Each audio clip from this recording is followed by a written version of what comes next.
Year 2000 May 1 Bollywood award nights നടക്കുന്ന വേദി. എല്ലാവരും പോപ്പ് രാജാവ് മൈക്കിൾ ജാക്സന്റെ വരവിനായി ആകാംക്ഷയോടെ കാത്തിരിക്കുകയാണ്. ഒടുവിൽ മൈക്കിൾ ജാക്സൺ വേദിയിലേക്ക് എത്തുന്നു. പക്ഷേ എല്ലാവരുടെയും ശ്രദ്ധ അദ്ദേഹം ധരിച്ചിരുന്ന അതിമനോഹരമായ വസ്ത്രത്തിലായിരുന്നു.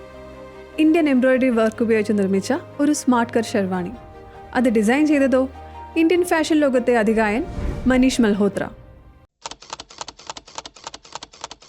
മുംബൈയിലെ ഒരു പഞ്ചാബി കുടുംബത്തിൽ ജനിച്ചു വളർന്ന ഒരു സാധാരണ കുട്ടി ഇന്ത്യൻ ഫാഷൻ ലോകത്തെ അവസാന വാക്കായി മാറിയ കഥ. സെലിബ്രിറ്റി ഡിസൈനർ മനീഷ് മൽഹോത്രയുടെ ജീവിതകഥ ഒറ്റ വാക്കിൽ നമുക്ക് ഇങ്ങനെ ചുരുക്കാം.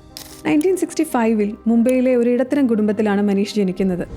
കുട്ടിക്കാലത്ത് തന്നെ ഫാഷനോട് അദ്ദേഹത്തിന് അതിയായ താല്പര്യമുണ്ടായിരുന്നു. പലപ്പോഴും അമ്മയെയും ബന്ധുക്കളെയും അദ്ദേഹം സ്റ്റൈൽ ചെയ്യുമായിരുന്നു.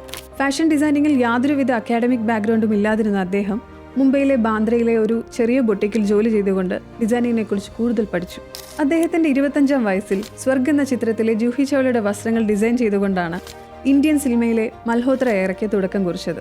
എന്നാൽ 1995 രംഗീല എന്ന സിനിമയാണ് അദ്ദേഹത്തെ ഒരു റെഡി ടു വെയർ ട്രെൻഡ് സെറ്ററാക്കി മാറ്റിയത്. ഷാരൂഖ് ഖാൻ, ഐശ്വര്യ റായ്, ശ്രീദേവി, മാധുരി ദീക്ഷിത്, ദീപിക പദുക്കോൺ തുടങ്ങിയ ബോളിവുഡ് സ്റ്റാർസ് എല്ലാവരും മനീഷിന്റെ ഡിസൈനുകളിൽ തിളങ്ങി.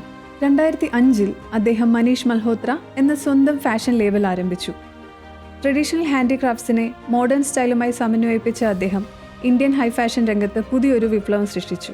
ഫാഷനിൽ അതിയായ താല്പര്യമുണ്ടായിരുന്നൊരു ചെറുപ്പക്കാരിൽ നിന്ന് ഇന്ത്യയിലെ ഏറ്റവും സക്സസ്ഫുൾ ആയ ഒരു ഡിസൈനറിലേക്കുള്ള അദ്ദേഹത്തിന്റെ യാത്ര ഇന്ത്യൻ ഫാഷൻ ലോകത്തിന് തന്നെ ഒരു മാതൃകയാണ്. KFL Let's Talk Fashion.